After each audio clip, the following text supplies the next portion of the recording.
எழுதிய 2ஆம் திருமுகம் 8ஆம் அதிகாரம். நாங்கள் கடவுளின் திருவுளப்படி செயல்படுவதால் எங்களுக்கும் தங்களை அர்ப்பணித்தார்கள். எனவே இந்த அர்ப்பணியைத் தொடங்கிய தீத்துவே இப்பணியை முடிக்க வேண்டும் என நாங்கள் அவரை வேண்டிக் கொண்டோம். நம்பிக்கை, நாவன்மை, அறிவு, பேரார்வம் ஆகிய அனைத்தையும் மிகுதியாகக் கொண்டிருக்கிறீர்கள். எங்கள் மேல் நீங்கள் கொண்டுள்ள அன்பும் பெருகிக் கொண்டு வருகிறது. அதுபோல் இந்த அர்ப்பணியிலும் நீங்கள் முழுமையாய் ஈடுபட வேண்டும். நான் இதை உங்களுக்கு ஒரு கட்டளையாக சொல்லவில்லை, மாறாக பிறருடைய ஆர்வத்தை எடுத்துக்காட்டி உங்கள் அன்பு உண்மையானதா என சோதிக்கவே இவ்வாறு செய்கிறேன்.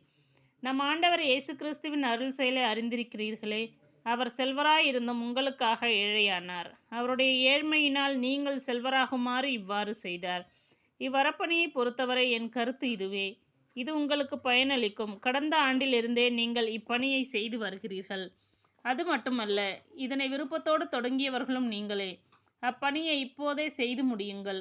ஆர்வத்தோடு தொடங்கியது போலவே உங்கள் நிலைக்கு ஏற்றவாறு கொடுத்து ஆர்வத்தோடு அதனை செய்து முடியுங்கள்.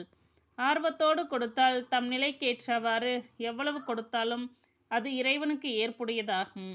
தம்மிடம் இருப்பதாக கூடுதலாக யாரும் கொடுக்க வேண்டாம். மற்றவர்களின் சுமையை தணிப்பதற்காக நீங்கள் துன்புற வேண்டும் என நான் சொல்லவில்லை. மாறாக எல்லோரும் சமநிலையில் இருக்க வேண்டும் என்றே சொல்கிறோம். இப்பொழுது உங்களிடம் மிகுதியாய் இருக்கிறது. அவர்களுடைய குறையை நீக்குங்கள். அவ்வாறே அவர்களிடம் மிகுதியாக இருக்கும்போது உங்கள் குறையை நீக்குவார்கள். இவ்வாறு உங்களிடையே சமநிலை ஏற்படும். மிகுதியாக சேகரித்தவருக்கு எதுவும் மிஞ்சவில்லை, குறைவாக சேகரித்தவருக்கும் எதுவும் குறைவுபடவும் இல்லை என்று மறைநூலில் எழுதியுள்ளது அன்றோ? தீத்துவும் அவருடைய உடன் உழைப்பாளர்களும் எங்களுக்கு உங்கள் பேரில் உள்ள அதே ஆர்வத்தை தீத்துவின் உள்ளத்திலும் தூண்டி எழுப்பிய கடவுளுக்கு நன்றி உரித்தாகுக. நாங்கள் விடுத்த வேண்டுகோளை முன்னிட்டு மட்டுமல்ல, அவரே மிகுந்த ஆர்வம் கொண்டிருப்பதால் அவராக உங்களிடம் புறப்பட்டு வருகிறார்.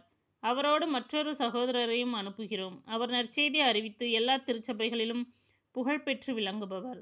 அது மட்டுமல்ல, நாங்கள் செய்யும் அரப்பணி பயணத்தில் வழித்துணைவராக திருச்சபையினரால் தேர்ந்தெடுக்கப்பட்டவரும் அவரே. ஆண்டவரின் மாட்சி இலங்கவும் எங்கள் ஆர்வம் விளங்கவுமே நாங்கள் இவ்வரப்பணியை மேற்கொண்டுள்ளோம். இந்த பெருந்தொகையை கையாளும் முறை பற்றி எங்கள் மீது எவரும் குறை கூறா வண்ணம் கவனமாயிருக்கிறோம். ஆண்டவர் முன்னிலையில் மட்டுமல்ல, மனிதர் முன்னிலையிலும் கண்ணியத்தை கடைபிடிப்பதே எங்கள் நோக்கம். அவர்களோடு வேறொரு சகோதரரையும் அனுப்பி வைக்கிறோம்.